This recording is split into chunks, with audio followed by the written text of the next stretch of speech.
Hello everyone, मैं पूर्णिमा Shukla Gurukul mind के इस शानदार प्लेटफॉर्म पर आप सभी का स्वागत करती हूं। आज हम सटीक विश्लेषण में बहुत ही इंपॉर्टेंट न्यूज को डिस्कस करने वाले हैं। भारतीय नौसेना को उसके 3 स्तंभ मिल चुके हैं, आईएनएस नीलगिरी, आईएनएस वागीर और आईएनएस सूरत। तो आज उसी पर चर्चा कर देंगे। तो चलिए देखते हैं हमारी आज की क्या न्यूज है। चलिए स्टार्ट करते हैं। भारत बना और शक्तिशाली आईएनएस नीलगिरी, आईएनएस सूरत, आईएनएस वागीर के शामिल होने से। ये देखिए, ये सारे के सारे जो पनडुब्बियां हैं ये शामिल हो चुकी हैं। ये हमारे प्राइम मिनिस्टर हैं जिन्होंने इसका शुभारंभ किया है। तो आई होप ये आपकी न्यूज है क्लियर हो गई होगी। तो चलिए देखते हैं हम इसमें क्या क्या पढ़ेंगे, क्या हमारे महत्वपूर्ण बिंदु हैं उस पर चर्चा करेंगे। फर्स्ट ऑफ ऑल हम जानेंगे कि हमारी न्यूज क्या है, ये चर्चा में क्यों है। फिर जानेंगे कि आईएनएस सूरत क्या है, आईएनएस नीलगिरी क्या है, फिर आईएनएस वागीर क्या है, फिर इसकी विशेषता क्या है, और एट लास्ट महत्व जानेंगे। और एट लास्ट एक प्रैक्टिस क्वेश्चन है जो कि आपके लिए बनाया गया है, जो कि आपके एग्जाम प्रोस्पेक्टिव से इंपॉर्टेंट होगा, उस पर चर्चा करेंगे। तो चलिए स्टार्ट करते हैं। सबसे पहले देखते हैं अगर न्यूज, तो न्यूज है द इंडियन एक्सप्रेस की न्यूज है, INS Surat, INS Nilgiri and INS Vagir commissioned. ठीक है, और ये देखिए ये आपकी सबमरीन है। न्यूज देखते हैं कि प्रधानमंत्री नरेंद्र मोदी ने बुधवार को नौसेना को समुद्री सुरक्षा के 3 नए युद्ध सौंपे हैं। तो 3 नए युद्ध पोत सौंपे गए हैं। कौन कौन से हैं? आईएनएस सूरत, आईएनएस नीलगिरी और आईएनएस वागीर। ठीक है, ये इसके नाम रखे हैं। कहां पर किया है इसका? वो मुंबई स्थित नौसेना के डॉकयार्ड में इन्हें राष्ट्र को समर्पित करने के बाद प्रधानमंत्री ने कहा कि यह क्या बोला उन्होंने कि ये 21वीं सदी के भारत का सैन्य सामर्थ्य अधिक सक्षम और आधुनिक होना देश की प्राथमिकताओं में से एक है और साथ ही रक्षा क्षमताओं को सुदृढ़ करने के लिए दिशा में एक महत्वपूर्ण कदम है। यानी कि प्रधानमंत्री ने कहा कि ये जो तीनों युद्धपोत उन्होंने सौंपे हैं ये हमारे देश की राष्ट्र की सुरक्षा और उसको सहयोग करने में बहुत ही प्राथमिकता देगा और कहीं ना कहीं उसको एक तरीके से एडवांस लेवल पर ग्रो करने में हेल्प करेगा और रक्षा को भी सुदृढ़ करेगा। तो ये हमारी न्यूज है। अब आगे जानते हैं कि ये जो पनडुब्बियां हैं इनका क्या क्या फीचर्स है और ये क्या है। तो चलिए चर्चा करते हैं आगे। सबसे पहले हम बात करते हैं आईएनएस सूरत की। तो जो आईएनएस सूरत है इसका ये विशाखापट्टनम श्रेणी के स्टील्थ गाइडेड मिसाइल विध्वंसकों का कौन सा चौथा अंतिम जहाज है। तो कौन सा जहाज है? चौथा अंतिम जहाज है। दूसरी बात अगर करें हम तो ये विशाखापट्टनम श्रेणी के हैं। ठीक है, सभी का एक श्रेणी है। ठीक है, जो मान लीजिए जहां पर इसका वो किया गया है परीक्षण, तो वहां नियर बाई के नाम पर उसका नाम रखा गया है। और ये स्टील्थ गाइडेड है। स्टील्थ का मतलब होता है निगरानी, यानी गुप्त तरीके से निगरानी रखना। गाइडेड मिसाइल है।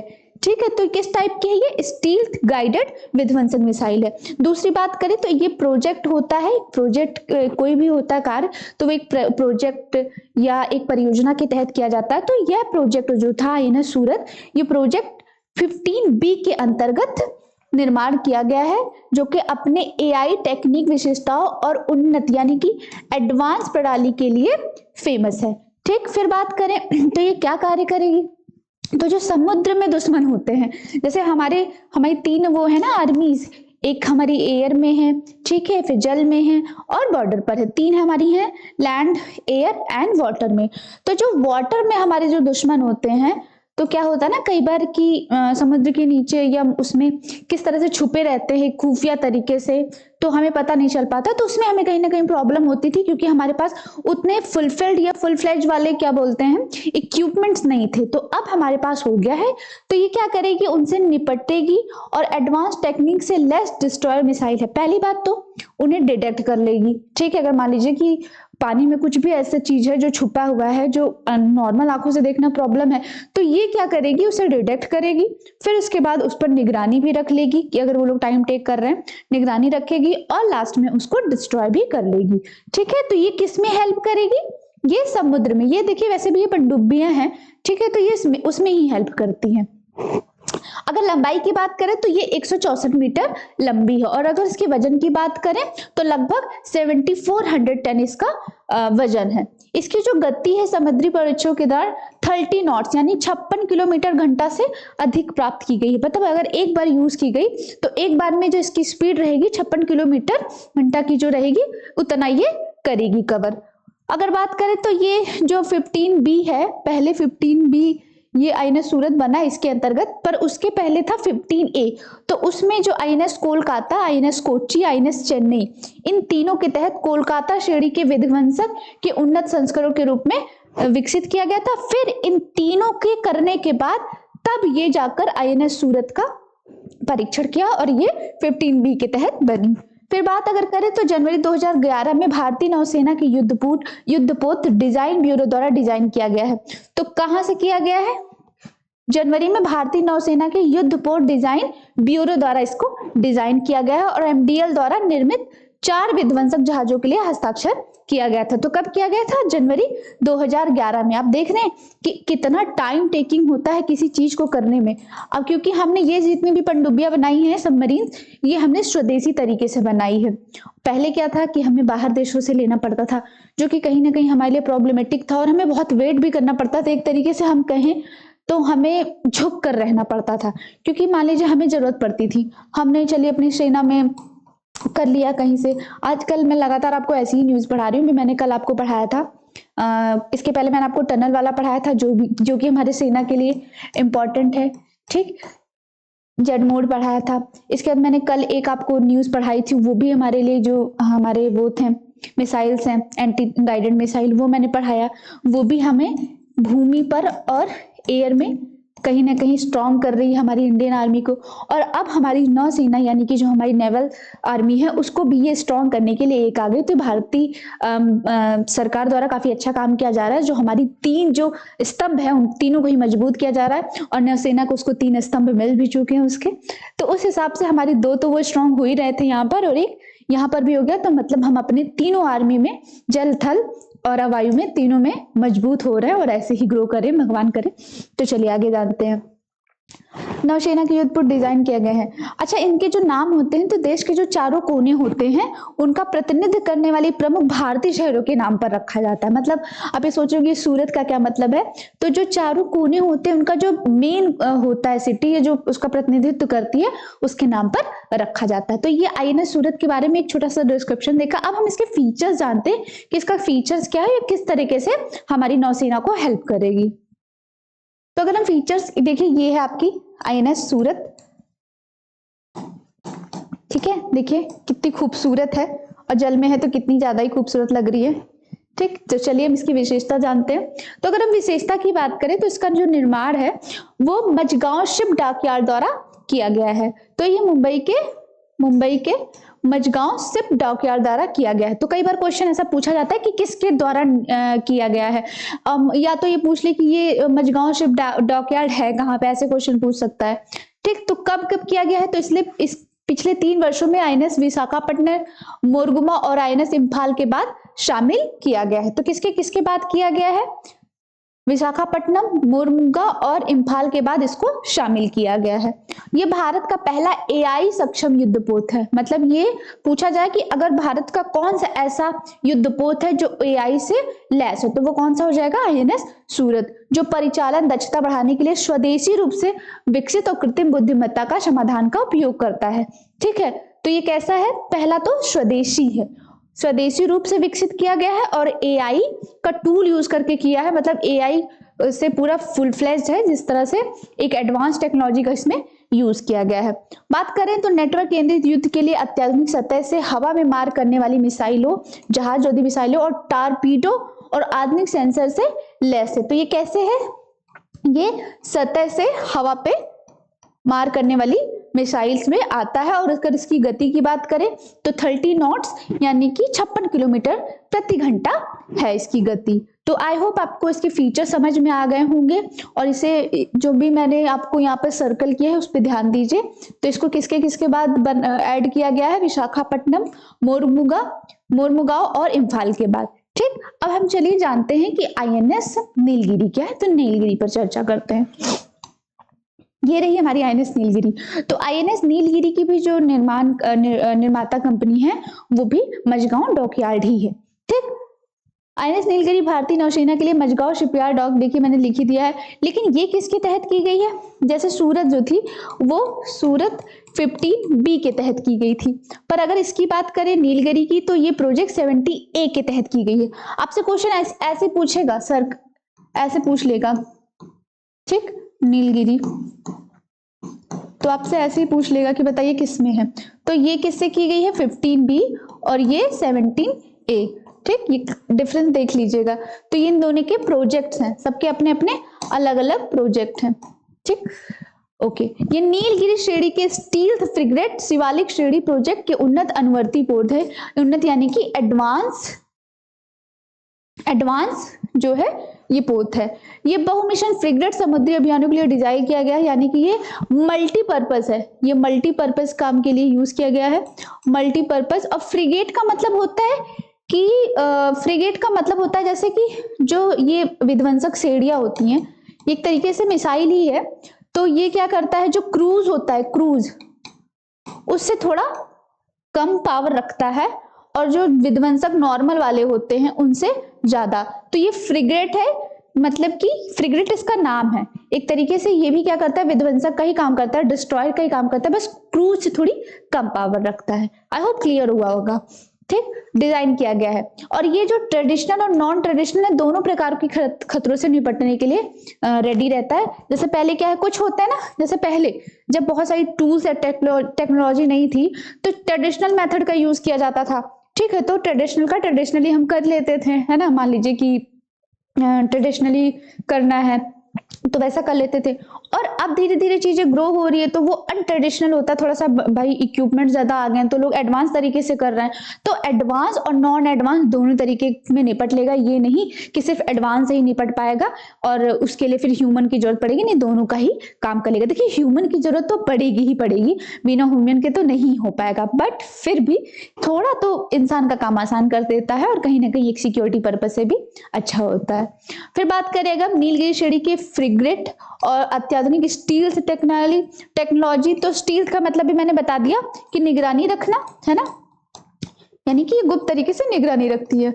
आधुनिक मिसाइल और सेंसर प्रणालियों से लैस है। देखिए एक तो इसमें सेंसर है, एक तो इसमें आईसी है, सेंसर है और एआई है, ये तीनों उसकी एडवांस टेक्नोलॉजी का यूज किया गया है। तो सेंसर से क्या होता है कि जैसे मान लीजिए कि कोई खतरा है या कुछ भी सस्पेक्ट है तो उसको क्या कर लेगा, वो आइडेंटिफाई कर लेगा। जब आइडेंटिफाई कर लेगा तो कहीं ना कहीं वो हमें कम्युनिकेशन हो जाएगा हमसे, तो हम इसका अच्छे से यूज कर लेंगे। तो ये क्या है, सेंसर प्रणालियों का से लैस है। ये पोत समुद्री युद्ध, गश्त, एंटी एयरक्राफ्ट और एंटी शिप अभियानों में दक्ष है। तो किसमें है ये, समुद्री युद्ध में तो है ही, गश्त, एंटी एयरक्राफ्ट में भी है और एंटी शिप में ये दक्ष है। इन फ्रिगेट्स का निर्माण भारत के आत्मनिर्भरता और स्वदेशी रक्षा तकनीकी विकास के उद्देश्य से किया गया है। किस वजह से किया गया है, जैसे कि भारत आत्मनिर्भर बने, ठीक है, और दूसरा क्या है, विकास हो उसका, टेक्नोलॉजी विकास हो। जैसे हम दूसरे विदेशों पर जब निर्भर रहते हैं तो हमें एक तो निर्भरता रहती है, कहीं ना कहीं हमें उनके अकॉर्डिंग करना पड़ता है और हमारा आर्थिक लॉस भी बहुत होता है ना, क्योंकि भाई लाने का खर्चा, टैक्स जो भी है ना, सब कुछ देना पड़ता है, जितने चार्जेस है वो पे करना पड़ता है और हमें अपने अकॉर्डिंग नहीं, उनके अकॉर्डिंग वेट करना पड़ता है। फिर बहुत सारी चीजें होती हैं कि मान लीजिए अगर हमें किसी कंट्री से बोरो करना है तो उस कंट्री का दूसरे कंट्री से रिलेशन है वैसा है, तो वो भी फिर एक टाइम जोन में दे पाए या ना दे पाए।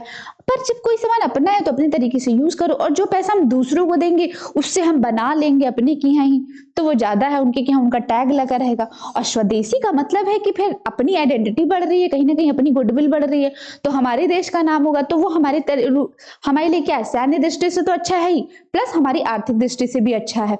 हर एक चीज का इकोनॉमिकल प्रोस्पेक्टिव जरूर होता है ना, कि हमें वो कहीं ना कहीं सुरक्षा तो दे रहा, पर प्लस साथ ही साथ हमें क्या कर रहा है, हमारी इनकम में भी ग्रोथ कर रहा है और कहीं ना कहीं हमें सेव कर रहा है। ठीक, ये हो गया। इसे ब्लू वाटर ऑपरेशन के लिए निर्मित किया गया। जनरली सबमरीन जो होती है वो वाटर ऑपरेशन के लिए ही यूज की जाती है, ठीक है, तो ये ब्लू वाटर ऑपरेशन के लिए निर्मित की गई है। ओके, अब चलिए इसकी विशेषता पता कर लेते हैं। पहले इसकी एक पिक देखते हैं। तो ये देखिए आपकी रही आईएनएस नीलगिरी, देखिए कितनी खूबसूरत है ना सबमरीन। ये देखिए ये रही आपकी पिक्स। अब चलिए इसकी विशेषता पर चर्चा करते हैं।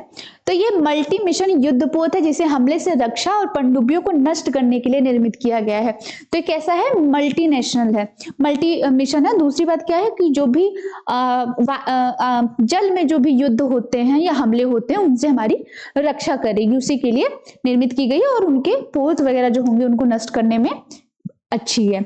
इसमें इंटीग्रेटेड, जैसे मैंने पहले बताया था कि आईसी, तो इंटीग्रेटेड कंस्ट्रक्शन का यूज किया गया है जो कि क्या करेगी, विभिन्न चरणों में तैयारी के पहले से अंतिम रूप दिया गया जिससे निर्माण समय में कमी आती है। अच्छा हाँ, ये लाइन ध्यान से देखिए आप, इसमें इंटीग्रेटेड कंस्ट्रक्शन का यूज किया गया है और निर्माण के विभिन्न चरणों में, मतलब जब इसका किया जा रहा था, इसको जब बनाया जा रहा था तो उसके हर एक स्टेप पर ऐसा कार्य किया गया है कि पहले से अंतिम रूप में ही उसको अंतिम रूप दे दिया गया है। जैसे मान लीजिए ये स्टेप बनाया गया तो उसको इतना तरीके से बना दिया गया कि इस स्टेप पे जाने के बाद ये नहीं कि पूरा एक बार रीचेकिंग करना, नहीं, प्रॉपर बन गया ये पूरा कंप्लीट। तो इस तरह से बनाया गया है। और ये सुपरसोनिक सतह से सतह पर मार करने के लिए मिसाइल है ये। तो सुपरसोनिक यानी कि समुद्री के अंदर ये सतह से सतह पे मार करने पर बनाई गई है। और ये मध्यम दूरी की है, तो मध्यम दूरी यानी कि मिडिल रेंज की है, मध्यम दूरी की सतह से हवा में मार करने वाली मिसाइल है। तो ये कैसी है, मध्यम दूरी की सतह से हवा में मार करेगी, यानी लैंड से एयर में मार करने में वाली मिसाइल है। और एडवांस है जब जो कि 76 मिलीमीटर तोपों और तीव्र गति से मार करने वाली हथियार प्रणालियों से सुसज्जित है। तो कौन कौन सी प्रणाली से है, ये हथियार प्रणाली से सुसज्जित है और इसका वो क्या है, 76 मिलीमीटर। अगर बात करें तो ये सतह रोधी भी है, वायु रोधी भी है और पनडुब्बी रोधी भी है। मतलब ये पूरी तरीके से मल्टीपर्पज है, हर तरीके से हमें हेल्प करेगी। ये सिर्फ ऐसा नहीं कि उसमें ही वाटर में, हर तरीके से हमारी हेल्प करेगी। देख लिया आपने ये। अब चलिए जानते हैं आईएनएस वागी के बारे में।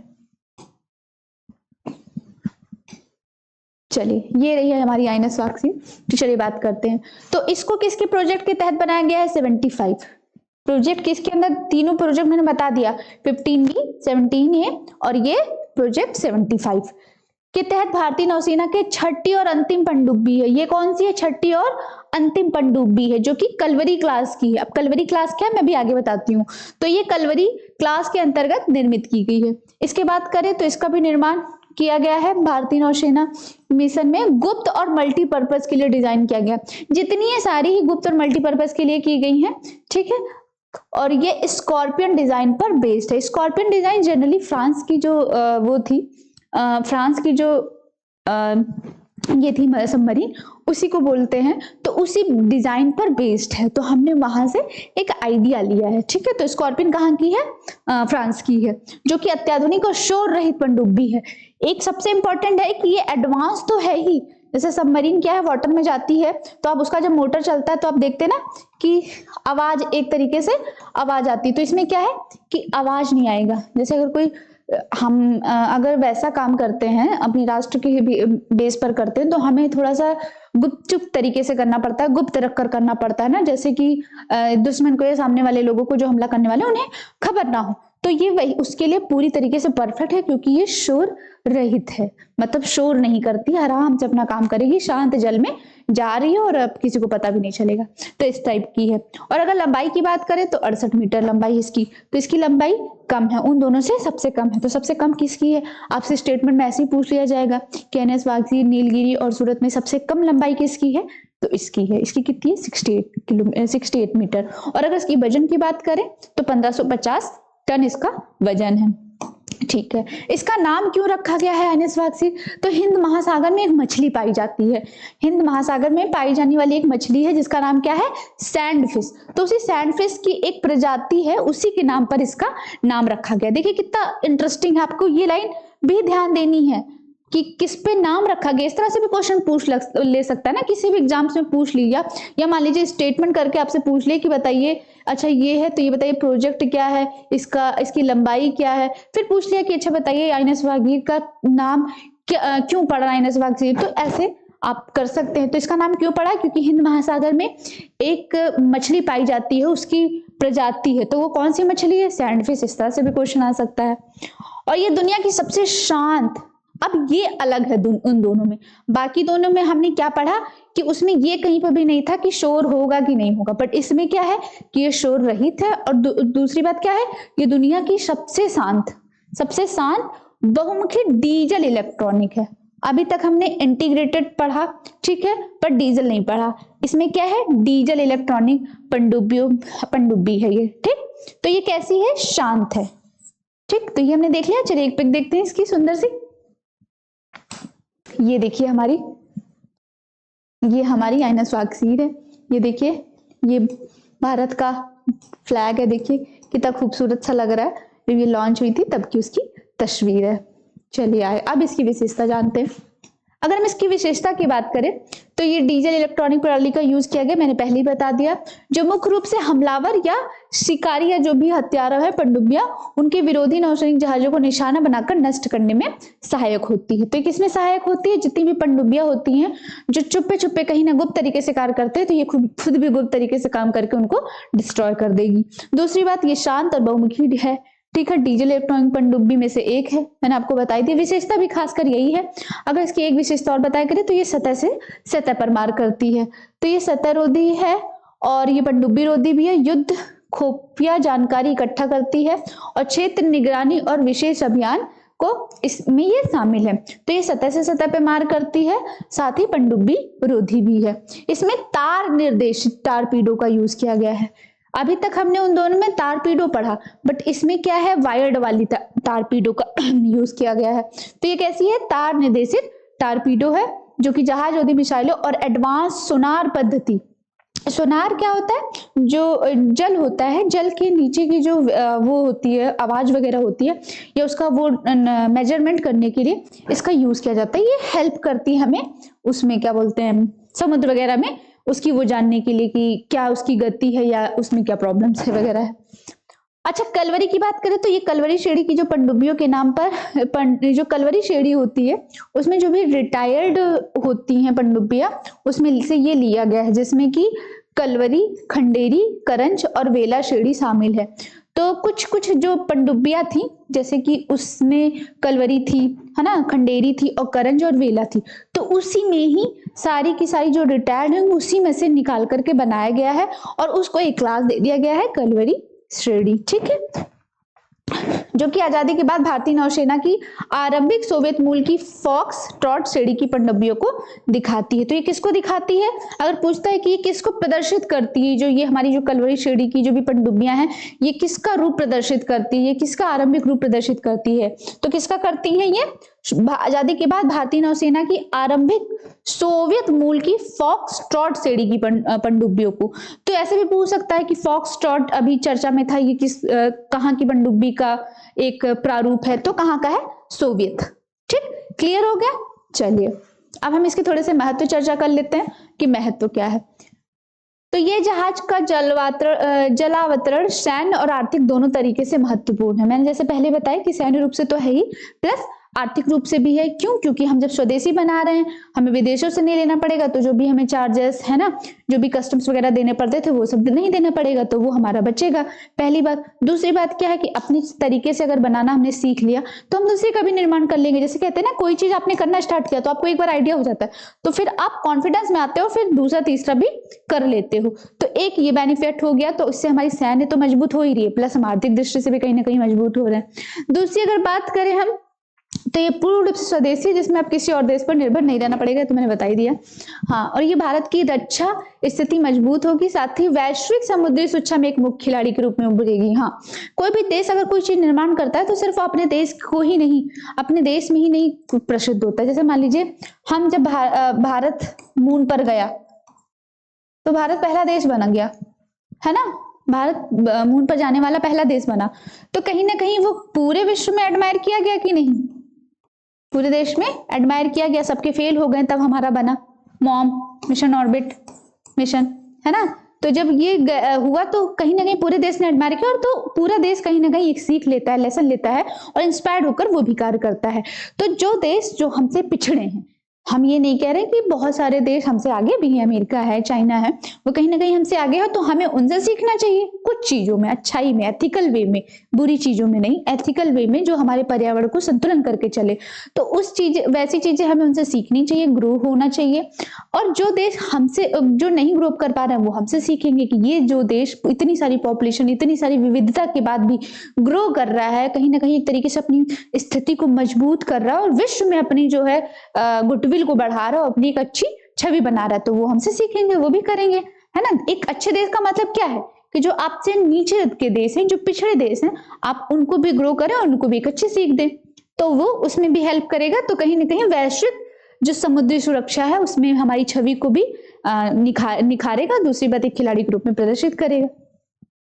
भारत की नौसेना की शक्ति अब और भी ज्यादा बढ़ गई है। ये पोत भारत के सामरिक दृष्टि से अत्यंत महत्वपूर्ण है। अभी हमने जो भी पिछले दिनों में जो भी न्यूज पढ़ी, हमने एंटी टैंक गाइडेड मिसाइल हो गया, हमारा जेडमोर हो गया और हमारी ये तीनों मिसाइलें हो गई, तो ये कहीं सबमरीन्स हो गई, ये कहीं ना कहीं हमारे सामरिक महत्व के लिए बहुत ही इंपॉर्टेंट है। फिर बात करें तो आने वाले वर्षों में भारत की नौसेना वैश्विक समुद्री सुरक्षा के लिए प्रमुख स्तंभ के रूप में प्रदर्शित होगी। तो ये हमारे तीनों वैसे भी प्रमुख स्तंभ बनी चुके हैं, तो कहीं ना कहीं वो प्रदर्शित भी होगी। भारतीय रक्षा उद्योग को बढ़ावा मिलेगा और विदेशों पर आत्मनिर्भरता कम होगी। तो रक्षा उद्योग को भी मिलेगा, तो जैसे मान लीजिए जो देश हमारा नियरेस्ट है उसको अगर कुछ चाहिए तो हम उसको भी बेच सकते हैं, तो हमारा जो उद्योग होगा वो भी बढ़ेगा, हमारा इंपोर्ट एक्सपोर्ट बढ़ेगा, हमारी इनकम बढ़ेगी, हमारी जीडीपी बढ़ेगी, तो वो रक्षा उद्योग से भी हमारा इंपॉर्टेंट हमारे लिए महत्वपूर्ण होगी। तो ये हो गई हमारी आज की न्यूज। आई होप आपको अच्छा लगा होगा। अच्छा लगा हो तो चैनल को सब्सक्राइब जरूर कर दीजिएगा। और एक बहुत ही इंपॉर्टेंट न्यूज है कि गुरुकुल माइंड की तरफ से CUET 2025 का बैच लॉन्च हो चुका है, जिसमें फुल NCERT कवर की जा रही है, ऑल ह्यूमैनिटी के सब्जेक्ट कवर किए जा रहे हैं विद MCQ, और GAT टेस्ट भी प्रिपेयर करवाया जा रहा है। तो अगर आपको कोई भी इंफॉर्मेशन चाहिए तो आप हमारी वेबसाइट पर विजिट कर सकते हैं, या हमारा official address Omicron first greater Noida है, वहां पर भी आ सकते हैं। चलिए आपके लिए एक प्रैक्टिस क्वेश्चन है, उस पर मूव ऑन करते हैं। ये देखिए हमारी सबमरीन है। चलिए मूव ऑन क्वेश्चंस। तो ये हमारा आज का प्रैक्टिस क्वेश्चन है।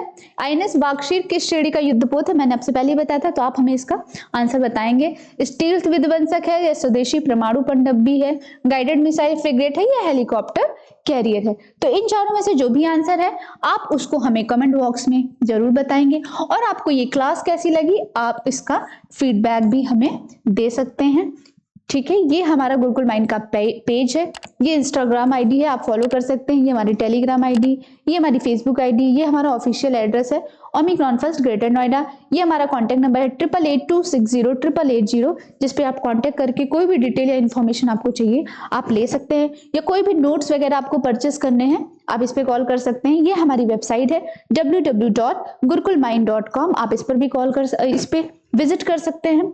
और प्लीज चैनल को लाइक, कमेंट, सब्सक्राइब और शेयर करना ना भूलें। Thank you.